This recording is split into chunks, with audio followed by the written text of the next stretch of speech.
Faleminderit. Shumë e ndjeshme, edhe mu më vjen keq se unë 52 vjet i kam bo martesë me gruan teme, kur probleme s'kena pas një. Pangësohem. Edhe tash, jena bo ma disa shtazë. Më vjen keq që për fjole këtëve, që unë e kom po dhe të lume dhe Shqipënja, dhe këte i rritin fëmin, dhe me thonë zëjë se vetë ata, edhe moshli kujdeset, edhe femna. E thash na jena bo shumë që kjo nuk më pëlqe mua si tërë. O mendimi jam. Po, sigurisht. Ti thua që gjeneratat e reja nuk i kushtojnë fare rëndësi edhe kanë shumë të lehtë. Edhe me lanë fëmijën edhe partnerin. Sot po duhen, e thas po duhen. Kur të dejsh, do e dhe në fund, dhe në vdekje.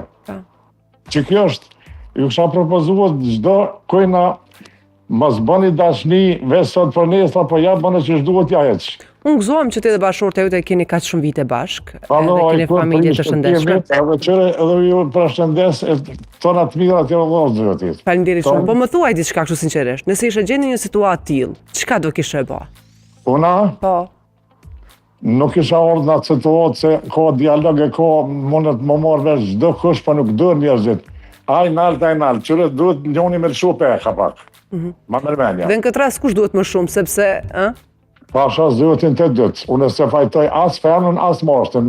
Dytë duhet me lëshu pe, më ardhë në dialog që shduhet edhe mësë me prish punën e me lonë fëmijë sa kaceve e me bo mësë vetë, mësë më keqë. Qashtu menimi jam. Faleminderit shumë.